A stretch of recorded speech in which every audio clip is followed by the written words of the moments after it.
Assalamualaikum warahmatullahi wabarakatuh. Allah Subhanahu wa taala berfirman, A'udzu billahi minasyaitonir rajim. Bismillahirrahmanirrahim. Ya ayyuhalladzina amanu ista'inu bis-sabri was-salah. Innallaha ma'as-sabirin. Innallaha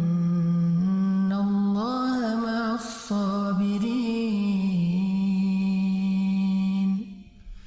Wahai orang-orang yang beriman, mintalah pertolongan dengan sabar dan sholat.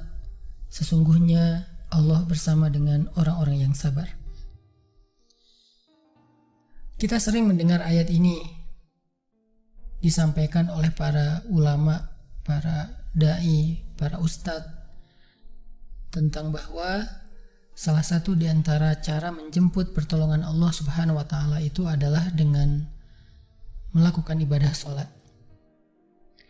Pertanyaannya adalah, sholat yang seperti apakah yang bisa menjemput pertolongan Allah dalam kehidupan kita pada saat kita sedang mengalami ujian yang berat?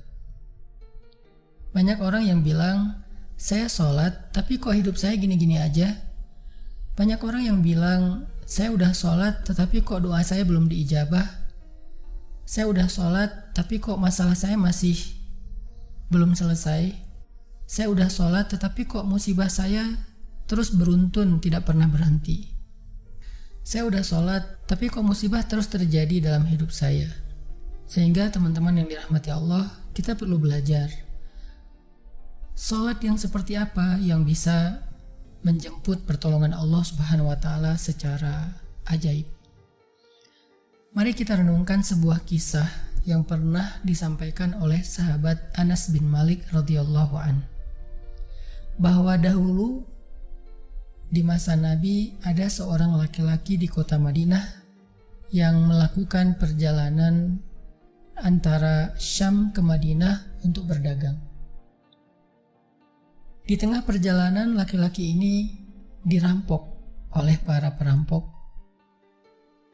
Dia diberhentikan oleh seorang laki-laki, kemudian hartanya diambil, lalu setelahnya laki-laki itu menghunuskan pedang kepada orang ini. Pedagang ini mengatakan, wahai fulan, jika engkau menginginkan hartaku, ambillah, tapi biarkanlah aku melanjutkan perjalanan. Perampok itu mengatakan, adapun harta itu sudah menjadi milikku. Sekarang aku menginginkanmu, aku ingin membunuhmu. Merasa tidak punya pilihan, akhirnya pedagang ini mengatakan, wahai fulan, jika engkau ingin menyakitiku, membunuhku, maka lakukanlah. Tetapi sebelumnya, berilah aku kesempatan untuk melaksanakan sholat 2 rakaat. Lalu perampok ini mengatakan, ya sudah, kalau begitu, sholatlah, aku akan berikan engkau waktu sebentar. Maka pedagang ini pun mendirikan sholat dengan sholat yang sangat khusyuk. Di dalam sholat, laki-laki ini setelah membaca Al-Fatihah, dia membaca sebuah ayat di dalam surat An-Naml ayat 62. Apa ayatnya? Dia membaca kalimat, Amman yujibul muttarra idza da'ah. Amman yujibul muttarra idza da'ahu wa yakshifus su'a wa yaj'alukum khulafa'al ard. A ilahum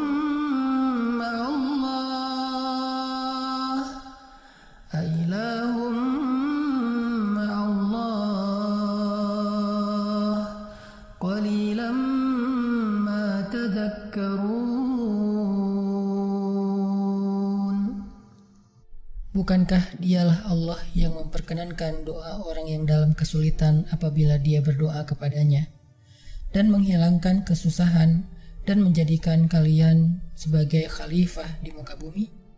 Apakah di samping Allah ada Tuhan lain yang patut disembah atau dimintai pertolongan? Sedikit sekali dari nikmat Allah yang kalian ingat. Shadaqallahul azim. Teman-teman yang dirahmati Allah Subhanahu wa taala, Inilah ayat yang dibaca oleh pedagang tadi ketika dia sholat 2 rakaat. Dia membaca kalimat ini dengan penuh penghayatan dan perenungan. Dia mentadabburi ayat ini. Amma yujibul muttarra idza da'ah wa yakshifus su'. Bukankah dialah Allah yang memperkenankan doa orang-orang yang dalam kesulitan dan menghilangkan kesusahan? Dia menghayati ayat ini. Dia mentadabburi ayat ini. Sehingga muncullah rasa yakin di hatinya bahwa harapannya saat ini satu-satunya adalah Allah yang yujibul muttar. Dia dalam kondisi muttar, dalam kondisi kesulitan, dalam kondisi terancam. Muttar itu bisa bermakna terancam, kesulitan, kesusahan, dan berbagai macam makna dari ketidakberdayaan. Siapa yang yujibul muttar? Siapa yang akan memperkenankan doa orang yang tidak berdaya selain Allah? Wa yakshifus su', dan menghilangkan kesusahannya selain Allah? Maka mulai muncullah rasa yakin di dalam hati laki-laki ini setelah membaca ayat tersebut. Setelah selesai dia lakukan sholat, kemudian dia mengangkat kedua tangannya. Dia berdoa kepada Allah dengan menyebut nama-nama Allah yang mulia. Ya Rabbi, wahai Tuhan yang maha pengasih, wahai Tuhan yang maha penyayang, wahai Tuhan yang memiliki arasy yang mulia, wahai Tuhan yang menampakkan makhluk, wahai Tuhan yang maha mengembalikan, wahai Tuhan yang maha melaksanakan apa yang Dia kehendaki. Aku mohon dengan cahayamu yang memenuhi sudut-sudut arasy-Mu. Hamba mohon kepadamu dengan kekuasaanmu yang menguasai makhluk-Mu dan dengan rahmat-Mu yang meliputi segala sesuatu. Tidak ada Tuhan yang berhak disembah selain Engkau, ya Allah. Wahai Tuhan yang maha penolong, tolonglah aku. Laki-laki ini berdoa meminta kepada Allah dengan menyebut kebesaran Allah di arasy, menyebut cahaya-cahaya yang dimiliki oleh Allah yang meliputi arasy-Nya yang mulia. Tiba-tiba setelah selesai berdoa, muncullah seorang laki-laki dengan pakaian hijau bercahaya. Dia mengendarai seekor kuda berwarna abu. Dia mengeluarkan pedang. Lalu perampok tadi mencoba untuk menyerang laki-laki berkuda itu. Tetapi laki-laki berkuda itu menendang dengan kudanya sehingga perampok ini terhempas, terjatuh. Kemudian laki-laki tersebut membunuh perampok itu seketika. Kemudian pedagang itu bertanya, "Siapakah Tuan?" Lalu penunggang kuda itu menjawab, "Ketahuilah, saya adalah malaikat yang turun dari langit ketiga. Ketika kamu berdoa kepada Allah kali yang pertama, kami para malaikat mendengar suara gemerincing dari pintu-pintu langit. Sehingga para malaikat bertanya-tanya, apa yang sedang terjadi? Tiba-tiba muncullah doamu yang kedua, hingga pintu-pintu langit terbuka dan nampaklah cahaya yang sangat benderang. Dan di doamu yang ketiga, datanglah malaikat Jibril kepada kami seraya berseru, siapakah di antara kalian wahai para malaikat yang mau menolong hamba Allah itu? Lalu aku memohon kepada Allah agar Ia mengizinkanku melaksanakan tugas ini. Wahai hamba Allah, ketahuilah, barang siapa yang berdoa dengan doa yang engkau baca tadi ketika dalam kesedihan, penderitaan, dan dalam keadaan sedang susah, maka Allah akan melepaskannya dari kesedihan dan akan menolongnya."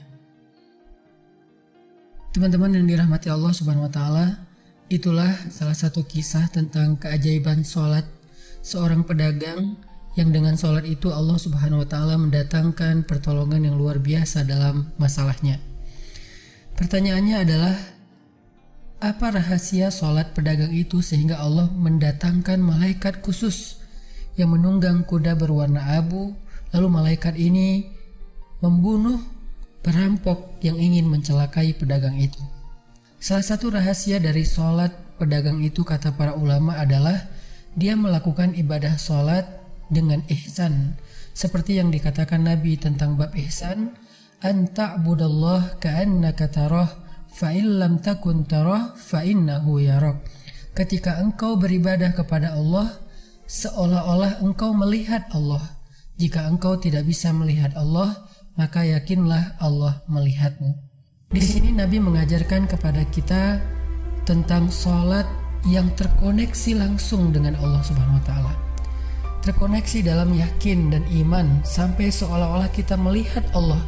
Artinya ketika kita bisa sholat seolah-olah kita melihat Allah, lalu dengan kondisi seperti itu kita meminta pertolongan Allah dengan penuh keyakinan, itulah sholat yang mendatangkan pertolongan Allah.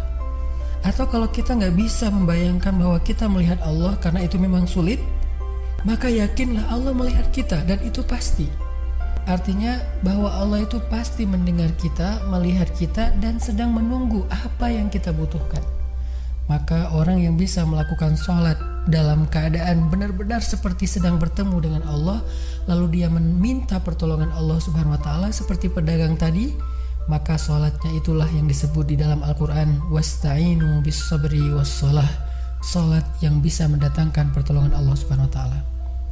Semakin sering kita melakukan sholat dengan ihsan, benar-benar seperti bertemu dengan Allah Subhanahu wa Ta'ala.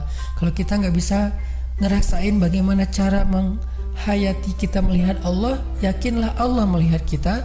Dan kalau kita bisa mendawamkan ini dalam sholat 5 waktu dan dalam sholat-sholat sunnah kita yang lain, terutama sholat tahajud, maka insya Allah sholat kita sudah menjadi jalan keajaiban dalam kehidupan kita. Barakallahu fiikum.